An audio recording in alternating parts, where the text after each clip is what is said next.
Je m'appelle Brooke Sullivan, j'ai 32 ans, et je croyais autrefois que ma famille était mon refuge, jusqu'à ce que la fête de Noël de l'année dernière brise cette illusion. Imaginez la scène, une pièce bondée, les rires s'estompant, tous les regards braqués sur moi. Je me suis levée, le cœur battant, et j'ai annoncé que j'avais épousé l'homme que j'aime vraiment. Le silence était assourdissant. Les visages de mes parents se tordaient de colère. Pendant des années, ils m'avaient dit qu'il n'était pas assez bien. Pas le genre d'homme qui pourrait rendre un Sullivan fier. Ils le comparaient constamment au petit ami de ma sœur Tona, leur soi-disant modèle parfait, riche, poli, l'homme idéal. Peu importe combien mon mari travaillait dur, peu importe combien il était gentil, ils le rejetaient comme étant en dessous de nous. Et puis, cette nuit-là, mes parents se sont penchés en avant et ont craché les mots qui m'ont fait plus mal que tout le reste. À nos yeux, tu es déjà morte. À côté d'eux, ma sœur esquissait un sourire, laissant échapper un ricanement cruel, ses yeux pétillants de mépris, comme si elle avait enfin gagné. Les mots frappèrent comme un coup de poing, aiguisé et impitoyable, déchirant des années à essayer de me prouver, à essayer de gagner leur amour. La pièce s'est figée, les proches, les amis, tous stupéfaits en silence, mais je n'ai pas cédé. J'ai relevé le menton, les ai regardés droit dans les yeux, et j'ai dit « compris ». Puis j'ai attrapé mon manteau, pris la main de mon mari et suis sortie dans la nuit froide, sans jamais regarder en arrière. Ce moment ne parlait pas seulement de leur cruauté. Il s'agissait de me libérer du contrôle, des comparaisons, d'une vie à me faire dire que je ne serais jamais à la hauteur. Et ce qui s'est passé ensuite, la vie que j'ai construite, la chute qu'ils ont vécue, a tout prouvé. Quelques mois plus tard, lorsqu'ils sont venus frapper à ma porte, désespérés et brisés, j'étais prête avec des mots qu'ils n'oublieront jamais. As-tu déjà entendu dire que quelqu'un que tu aimes n'était pas assez bien? Partage ton histoire dans les commentaires. J'aimerais savoir comment tu as tenu bon. En grandissant dans la banlieue de Madison, notre maison semblait parfaite de l'extérieur. Mais à l'intérieur, ma mère, Donna, régnait sur chaque recoin de ma vie. Dès que j'ai pu faire des choix, elle a décidé pour moi, les écoles, les amis, même les activités extrascolaires auxquelles je pouvais participer. À 7 ans, je voulais essayer le football, mais ma mère a insisté pour des cours de piano, car c'était plus raffiné. Je pratiquais pendant des heures, mes doigts douloureux, pour entendre ses critiques sur chaque note manquée. « Tu dois être meilleure, Brooke », disait-elle, sa voix tranchante, sans possibilité de débat. Mon père, David, ne parlait que rarement. Il hochait la tête, son silence plus fort que n'importe quel mot, soutenant chaque décision de ma mère. Si je résistais, il marmonnait « Écoute ta mère », et se retirait avec son journal. Leur contrôle était un fardeau. Je ne pouvais me défaire de ce rappel constant que je n'étais pas assez bien. Ma sœur Stacy était le modèle que je ne pourrais jamais atteindre. Elle excellait à l'école, ses bulletins étaient remplis de notes parfaites, et ma mère la louait sans fin. Stacy va loin, disait ma mère à table, ses yeux fixés sur ma sœur. J'étais là, à pousser ma nourriture autour de mon assiette, me sentant invisible. Stacy n'aidait pas. Elle souriait quand j'avais du mal avec mes devoirs de mathématiques, balançant ses cheveux et disant « Ce n'est pas si difficile, Brooke ». Sa moquerie me piquait, mais je restais silencieuse, espérant éviter une autre leçon de ma mère. Une fois, j'ai ramené un B en anglais, fière de mes efforts. Ma mère a scruté le bulletin, froncé les sourcils et dit « Pourquoi ne peux-tu pas être plus comme Stacy ?» J'avais 12 ans, et ces mots me brûlaient encore. L'école était le champ de bataille de ma mère. Elle choisissait mes cours, mettait son veto sur les matières comme l'art, les considérant comme une perte de temps, et exigeait que je rejoigne le débat pour « forger le caractère ». Je détestais le débat, trébuchant sur mes arguments devant les yeux des juges. Mais ma mère était dans le public, son regard me poussant à performer. Quand je perdais une confrontation, elle me sermonnait pendant tout le trajet du retour sur l'effort et la discipline. « Tu nous fais honte », me reprochait-elle. Je hochais la tête, avalant ma frustration, sachant qu'argumenter était inutile. Mes amis n'étaient pas non plus les miens. Ma mère désapprouvait les enfants qu'elle jugeait de mauvaise influence, comme ma meilleure amie de la 5e, qui adorait les bandes dessinées. Elle m'interdisait de la voir, affirmant qu'elle me distrairait de mes études. J'ai appris à cacher mon amitié, en passant des appels téléphoniques en cachette quand ma mère n'était pas là. Stacy prospérait dans ce système, elle a rejoint la Société d'honneur, a remporté des prix, et a absorbé l'approbation de maman. Lors des réunions de famille, les proches se sont extasiés sur elle, lui demandant ses projets universitaires, tandis que moi, je restais dans un coin, oublié. Stacy adorait cette attention. Elle coupait mes histoires pour parler de ses dernières réalisations, sa voix forte et confiante. « Bro est juste timide », disait-elle en riant, sachant que c'était plus profond que cela. J'ai essayé de rivaliser, restant tard pour étudier, mais mes efforts n'ont jamais été à la hauteur. Une fois, j'ai remporté un concours d'écriture à l'école, une petite victoire que je pensais pourrait impressionner maman. Je lui ai montré le certificat, mes mains tremblant d'espoir. Elle a jeté un coup d'œil dessus, a haussé les épaules et a dit « L'essai de Stacy a été publié le mois dernier. » Mon cœur s'est effondré, et j'ai rangé le certificat, ne le mentionnant plus jamais. La pression ne s'arrêtait pas à la maison. Maman était bénévole à l'école, vérifiant mes enseignants, s'assurant que je restais sur son chemin. Elle les appelait chaque semaine pour demander mes notes, mon comportement, même ma posture en classe. Je sentais ses yeux partout, comme si je ne pouvais jamais m'échapper. Le rôle de David était plus discret, mais tout aussi lourd. Il me conduisait aux activités que maman avait choisies, ne demandant jamais ce que je voulais. Si je me plaignais, il soupirait et disait « Ta mère sait ce qui est mieux ». J'ai cessé de me confier à lui après cela. Au lycée, j'étais épuisée, jonglant entre les exigences de maman et les moqueries de Stacy tout en essayant de me façonner un peu de moi-même. Je passais des nuits blanches à rêver d'une vie où je pourrais choisir pour moi-même, où ma voix compterait. Ce rêve me semblait si lointain, mais c'était l'étincelle qui me faisait avancer. Quand j'ai commencé à l'université du Wisconsin, j'ai goûté à la liberté pour la première fois. Pendant des années, j'avais vécu sous les règles de maman. Chaque choix façonné par ses attentes. Maintenant, sur le campus animé de Madison, je pouvais enfin respirer. J'ai choisi le marketing comme spécialité, attiré par son mélange de créativité et de stratégie. Mon premier cours, un atelier sur le branding, a été une révélation.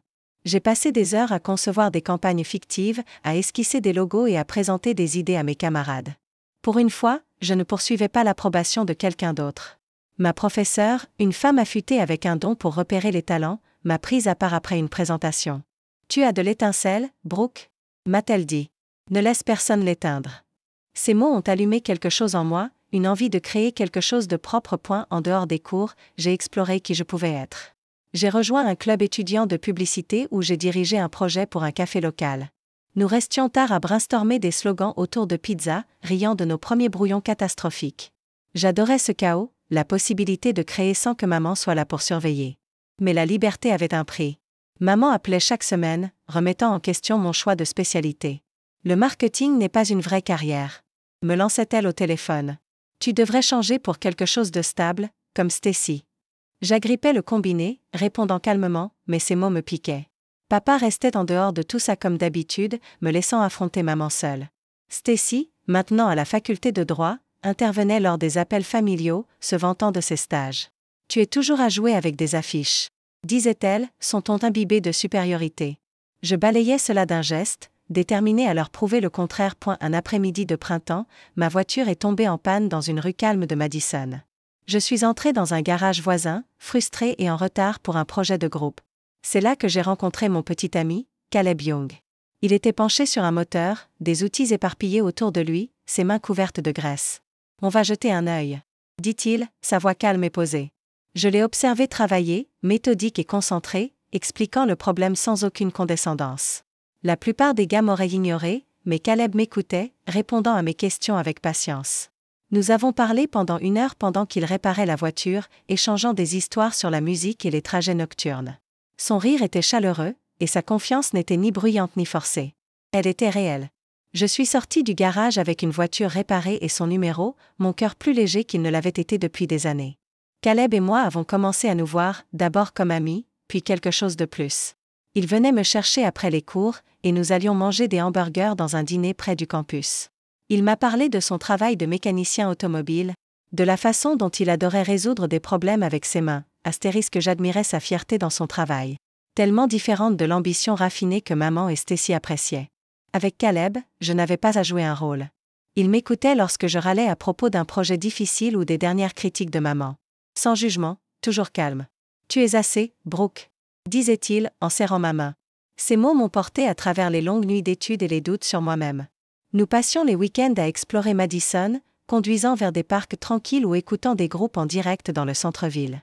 Pour la première fois, je me sentais vue, non pas comme un projet à réparer, mais comme moi. Concilier les études et Caleb n'était pas toujours facile. Je jonglais entre les délais, les réunions de club et les quarts à temps partiel dans une librairie pour couvrir mes frais. Les appels de maman devenaient plus aigus, ses questions plus directes. « Avec qui tu passes du temps ?» demandait-elle. Je me dérobais en disant que j'étais occupée avec mes études, mais elle insistait, insinuant que je gaspillais mon potentiel. Stacy m'envoyait des messages demandant pourquoi je n'étais pas à la maison pour les repas familiaux, ces messages emplis de jugement. « Trop occupée avec tes petits hobbies », écrivait-elle. Je l'ignorais, me concentrant sur mes objectifs. J'ai décroché un stage d'été dans une agence de publicité locale où je créais des campagnes sur les réseaux sociaux pour de petites entreprises. Le travail était excitant, mais chaque progrès venait avec un recul. Maman voulait que je vienne plus souvent, pour vérifier comment ça allait. Papa, quand il se décidait enfin à appeler, répétait la même chose, « Ne t'éloigne pas trop, Brooke ». Leur voix résonnait, un tiraillement constant contre la vie que je construisais. Caleb est devenu mon ancrage. Lorsque je doutais de moi-même, il me rappelait pourquoi j'avais choisi le marketing, pourquoi je continuais. Un soir, après un long appel avec maman qui m'avait épuisé, Caleb m'a emmené faire un tour. Nous nous sommes garés près d'un lac, les lumières de la ville scintillant au loin. « Tu ne leur dois pas tes rêves », a-t-il dit. J'ai hoché la tête, sentant la vérité s'installer en moi. Avec Caleb, j'apprenais à me faire confiance, à garder la flamme que j'avais trouvée.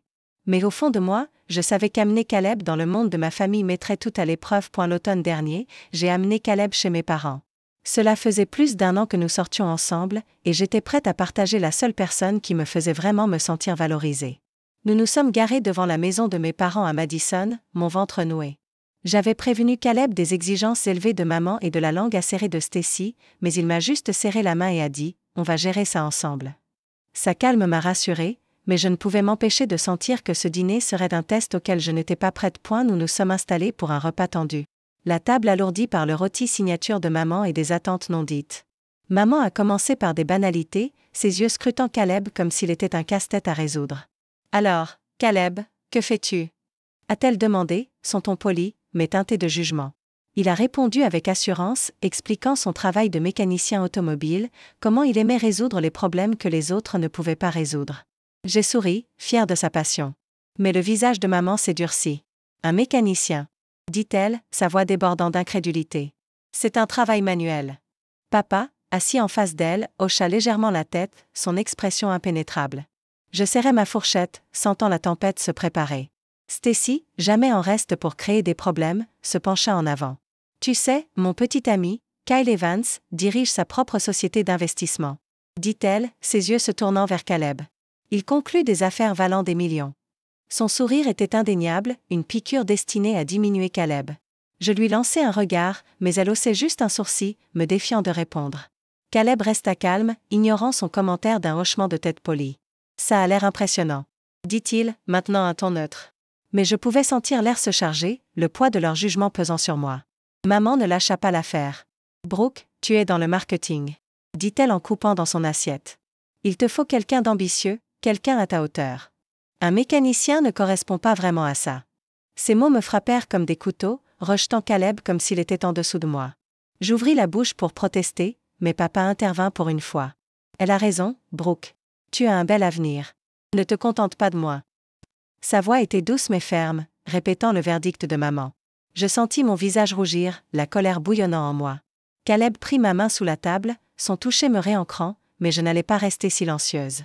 Son travail ne le définit pas. Astérisque, son travail ne le définit pas. Dis-je, ma voix calme malgré la chaleur dans ma poitrine. Caleb est honnête, travailleur, et il me soutient de façon que vous n'avez jamais eue. La table se tut. Les fourchettes suspendues dans l'air. Les yeux de maman se plissèrent. Ne nous parle pas comme ça, lança-t-elle d'un ton sec. On t'a donné tout ce que tu avais. Tu nous dois de meilleurs choix. Stacy éclata d'un rire moqueur. Oh, Alice, Brooke. Tu sors avec un mec plein de graisse. Kyle un penthouse. Et Caleb, qu'est-ce qu'il a?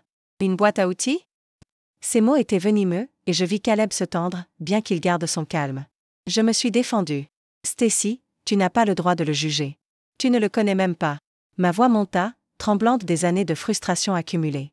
Stacy roula des yeux. Je sais ce qu'il faut savoir. Tu es en train de t'humilier. C'en était trop.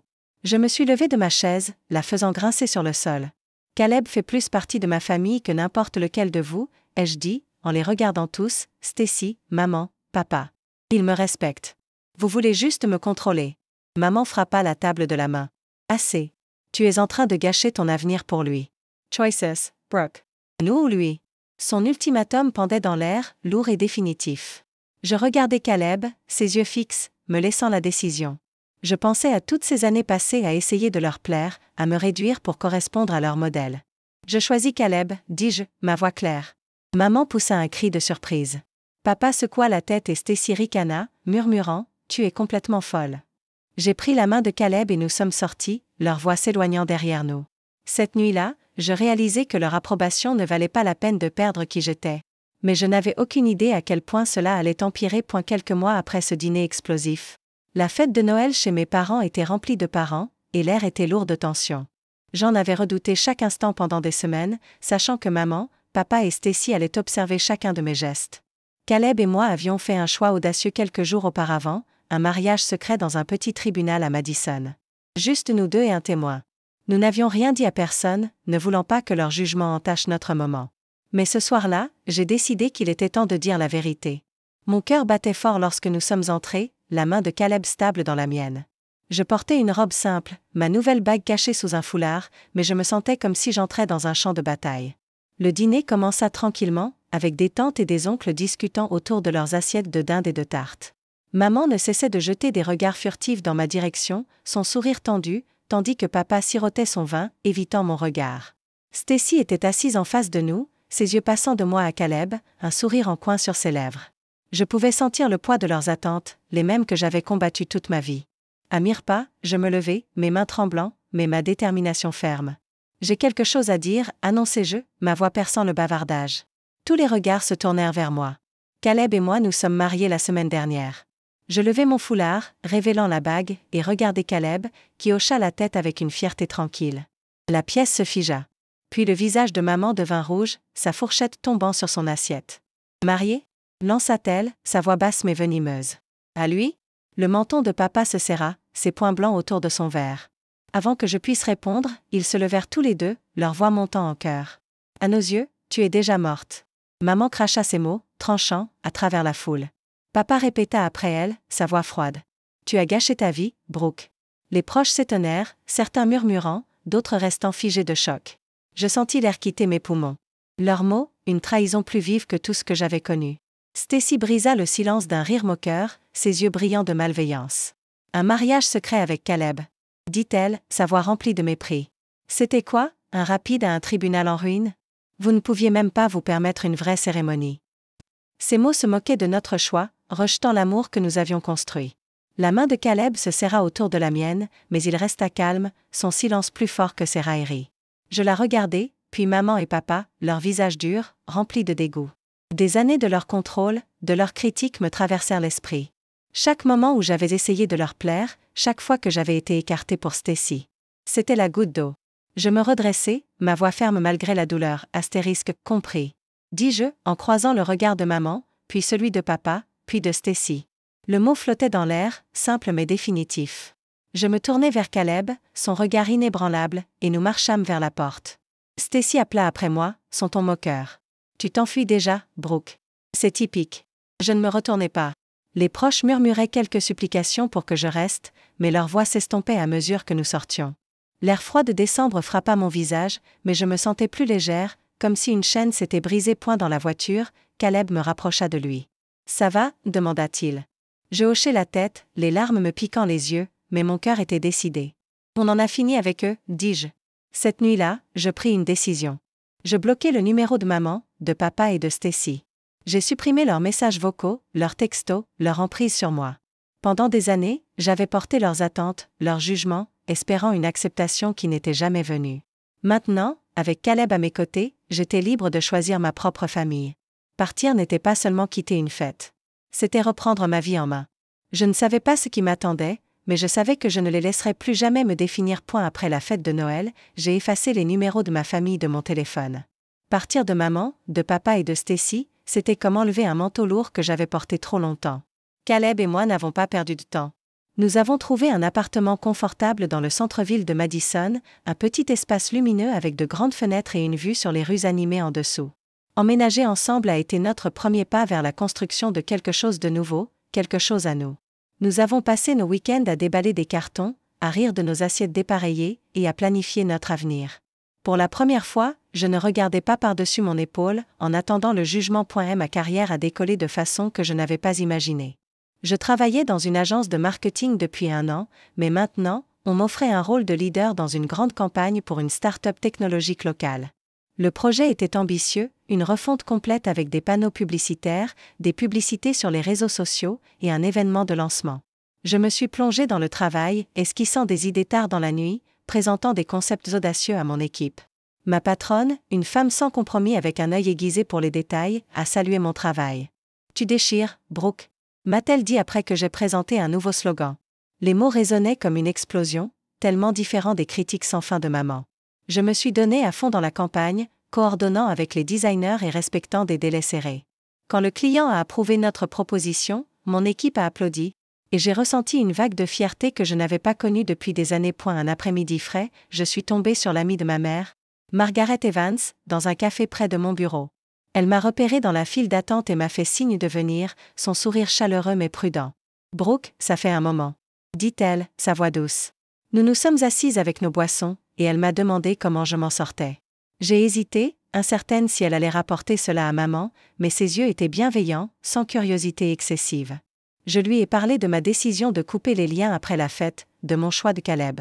Margaret écouta, hochant la tête pensivement. « Tu as fait ce qui était bien pour toi, » dit-elle. « Ne laisse personne te faire douter de cela. » Ces mots m'ont profondément touchée, me rappelant que je n'étais pas seule dans mon choix.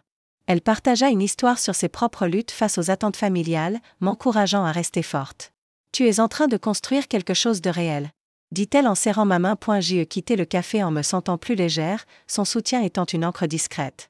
Caleb et moi nous enfonçâmes dans notre vie commune. Il prospérait au garage, prenant en charge des réparations plus importantes, et gagnait une réputation pour son savoir-faire. Nous rentrions chez nous après de longues journées, préparions des dîners simples, et parlions de tout, nos rêves, nos peurs, les petits moments qui nous faisaient rire. Une nuit, il me surprit avec une playlist des chansons que nous avions écoutées lors de nos premiers rendez-vous, m'entraînant dans une danse maladroite dans notre salon. « C'est nous, » dit-il, en me faisant tourner. Je riais jusqu'à avoir mal aux côtes, ressentant une joie que je n'avais jamais connue avec ma famille. Nous planifions des voyages, parlions de fonder une famille un jour et économisions pour une maison. Chaque étape semblait être une promesse envers nous-mêmes, un engagement pour la vie que nous avions choisi. Le travail me gardait ancré. La campagne a été lancée avec un événement bondé dans un lieu du centre-ville où nos publicités passaient sur un immense écran. Les clients me serraient la main, louant les visuels audacieux et les slogans accrocheurs. Je suis restée là, observant la foule, réalisant que j'avais construit quelque chose de significatif sans les règles de maman ni les moqueries de Stacy. Caleb était là, applaudissant plus fort que quiconque. Sa fierté pour moi était évidente. « Tu es inarrêtable », murmura-t-il, son bras autour de moi. Pour la première fois, j'y croyais. Le succès n'était pas seulement professionnel. C'était la preuve que je pouvais prospérer selon mes propres conditions. Les mots de Margaret sont restés avec moi, un rappel de tenir bon. Je ne regrettais pas le poids des attentes de ma famille, mais je me demandais parfois s'ils me verraient un jour autrement. Caleb et moi ne nous attardions pas sur la question. Nous remplissions nos journées de travail, d'amour et de petites joies. Des courses de café, des films tard dans la nuit, des promenades dans les rues enneigées de Madison. Notre appartement est devenu un havre, un endroit où je pouvais être moi-même sans excuse. Je n'étais plus la fille qui rétrécissait pour correspondre à leur modèle. Avec Caleb à mes côtés, je construisais une vie qui me semblait vraie, une vie où je définissais ma propre valeur. 3 mois après la fête, Margaret appela avec des nouvelles choquantes. J'étais dans mon bureau en train de revoir des maquettes de publicité lorsque son nom apparut sur mon téléphone. Sa voix était lourde, différente de la tonalité chaleureuse de notre discussion au café. « Brooke, c'est à propos de ta famille, » dit-elle. Je me préparais, incertaine de ce à quoi m'attendre. Elle m'annonça que Stacy avait été dupée par Kyle, l'homme dont elle se vantait sans cesse. Il l'avait convaincue de mettre toutes ses économies, plus de 60 000 $, dans un projet d'investissement sûr. C'était une arnaque. Le projet n'existait pas, et Kyle avait disparu, laissant Stacy avec rien d'autre que des comptes bancaires vides et une pile de contrats sans valeur. Les mots de Margaret m'ont frappé comme un coup de poing. Stacy, toujours si confiante, toujours la préférée de maman, était tombée de haut. Elle avait cru au charme de Kyle, à ses promesses de richesse rapide, pour découvrir qu'il arnaquait aussi d'autres personnes. La nouvelle se répandit dans les cercles serrés de Madison, des murmures sur le mauvais jugement de Stacy la suivant comme des ombres. Elle avait été si rapide à se moquer du travail de Caleb, de son honnêteté, mais son petit ami, à succès, l'avait manipulée comme une idiote. Je ressentis une lueur de pitié, mais elle s'est estompée rapidement. Les railleries de Stacy, ses sourires en coin face à mes choix, me piquaient encore. Je remerciai Margaret et raccrochai, mon esprit tourbillonnant sous le poids de tout cela. Les conséquences n'ont pas cessé avec Stacy. Margaret m'expliqua que maman et papa étaient intervenus pour la sauver. Les dettes de Stacy étaient écrasantes, frais juridiques, prêts impayés, et un mode de vie qu'elles ne pouvaient plus soutenir. Pour tout couvrir, ils ont vendu leur maison, celle dans laquelle ils avaient investi des décennies, celle dont maman se vantait toujours lors des événements communautaires. Ils ont déménagé dans une location exiguë à la périphérie de la ville, bien loin de leur maison suburbaine impeccable. Leurs économies s'étaient réduites, et l'entreprise de conseil de papa avait pris un coup, les clients s'éloignant, méfiants face à la réputation ternie de la famille. La scène sociale de Madison, où maman régnait autrefois, était devenue froide. Les amis avaient arrêté de les inviter à dîner et leur nom était devenu synonyme d'échec. Je suis restée sur mon canapé ce soir-là, à tout digérer. Caleb m'écoutait, sa main posée sur la mienne, pendant que je racontais l'appel de Margaret. Ils ont fait leur choix, dit-il, sa voix calme. Je hochai la tête, mais une partie de moi se demandait comment on en était arrivé là. Maman et papa avaient toujours mis Stacy sur un piédestal, finançant ses ambitions tout en rejetant les miennes. Maintenant, leur loyauté aveugle leur avait tout coûté. Je ne jubilais pas. Il n'y avait aucune joie dans leur chute, mais je ressentais une clarté tranquille. Leur jugement, leur insistance à contrôler ma vie, s'était basé sur des fondations fragiles. Margaret appela de nouveau une semaine plus tard, son ton plus doux mais urgent. Tes parents violent te parlor, Brooke, dit-elle. Ils galèrent et ils te manquent. Elle marqua une pause, choisissant soigneusement ses mots. Ce ne sont pas les mêmes personnes que tu as quittées. Je fixai mon téléphone, l'écran devenant flou alors que ces mots s'imprégnaient en moi. Maman et papa qui cherchaient à reprendre contact après tout, après leur colère lors de la fête, leurs mots cruels, les années d'exigence que je ne pouvais jamais satisfaire. Une partie de moi voulait répondre, les écouter, mais une partie plus forte resta ferme. J'avais passé trop de temps à essayer de gagner leur approbation, seulement pour être mise de côté. Je ne suis pas prête, Margaret, dis-je. Ma voix était calme mais résolue. Peut-être que je ne le serai jamais. Elle ne poussa pas. Je comprends, dit-elle. Tu as construit quelque chose de bien. Protège-le. Astérisque, ces mots résonnaient avec la force que j'avais trouvée avec Caleb. La vie que nous étions en train de construire. Je la remerciai et mis fin à l'appel, ma décision claire. Je n'ai pas débloqué leur numéro ni répondu aux messages que Margaret m'a dit qu'ils avaient envoyés. Leurs difficultés étaient réelles, mais elles ne m'appartenaient pas à moi de réparer. J'avais passé des années à porter leurs attentes, à me plier à leurs règles. Maintenant, c'était terminé. Caleb et moi avons parlé tard dans la nuit, réfléchissant à ce que nous avions appris. Leur chute n'était pas de ma faute, mais elle était une conséquence de leur choix favorisant Stacy, me rejetant, s'accrochant aux apparences. Les ragots de Madison n'atteignaient pas notre appartement où nous étions occupés à construire notre propre monde. Je me concentrais sur mon travail, décrochant de nouveaux clients pour l'agence, tandis que Caleb obtenait une promotion au garage. Nous avancions ensemble, libres du poids de leur jugement. Je n'avais plus besoin de leur approbation. J'avais la mienne. 5 mois après la fête de Noël, la sonnette de ma porte sonna insistant. J'étais dans notre appartement en train de revoir des notes de campagne quand le bruit m'a fait sursauter. Caleb Mijita Unregard, Sunfront France. J'ai ouvert la porte et j'ai trouvé maman, papa et Stacy là, leur visage un mélange de fatigue et de désespoir. Brooke, on doit parler, dit maman, sa voix tremblante. Papa hocha la tête, ses yeux évitant les miens, tandis que Stacy se déplaçait maladroitement, sa confiance habituelle disparut. Ils mendiaient le pardon, leurs mots se chevauchant. Désolé pour la fête, pour leur jugement, pour m'avoir repoussé. J'écoutais, mon cœur battant la chamade, mais ma détermination restait ferme. Je pris une respiration, les regardant chacun d'eux. Les morts ne peuvent pas revenir, dis-je, ma voix calme mais ferme. Leurs visages s'affaissèrent, les yeux de maman se remplissant de larmes, la mâchoire de papa se tendant, la bouche de Stacy s'ouvrant en protestation. Je n'attendis pas de réponse. Je fermai la porte, le bruit du verrou résonnant dans le silence. Caleb me prit dans ses bras, et je sentis le poids de leurs supplications se dissiper. J'avais passé des années à chercher leur approbation, mais cette fille-là était partie. C'était ma limite, mon dernier recours. La vie avec Caleb était mon ancrage. Nous nous étions installés dans notre appartement à Madison, nos journées remplies d'amour et de but. J'avais été promue à l'agence de marketing, supervisant plusieurs campagnes. Mon dernier projet, une publicité à l'échelle de la ville pour une organisation à but non lucratif, avait remporté un prix, mon nom salué dans les cercles de l'industrie. Le garage de Caleb prospérait aussi. Sa réputation grandissait parmi les clients qui appréciaient son savoir-faire. Nous célébrions les petites victoires, les dîners que nous préparions ensemble, les randonnées du week-end, les projets pour un futur que nous définissions. Notre bonheur n'était pas bruyant, mais il était réel, fondé sur le respect mutuel et la confiance. Pour maman, papa et Stacy, les conséquences persistaient. Margaret m'avait dit qu'ils luttaient toujours, louant un petit appartement à la périphérie de Madison. Leurs économies avaient fondu à cause de l'investissement raté de Stacy. Leur cercle social s'était réduit. Les anciens amis les évitaient après le scandale avec Kyle. Stacy, autrefois le centre de l'attention, était maintenant isolée, son charme incapable de rivaliser avec les ragots qui la suivaient. Je ne leur souhaitais pas de mal, mais leur choix les avait menés là. Leurs excuses ne pouvaient effacer les années de contrôle, le rejet de ma valeur. J'ai appris une vérité difficile. Fixer des limites est le seul moyen de protéger sa paix. La famille n'est pas une obligation lorsqu'elle vient avec du manque de respect.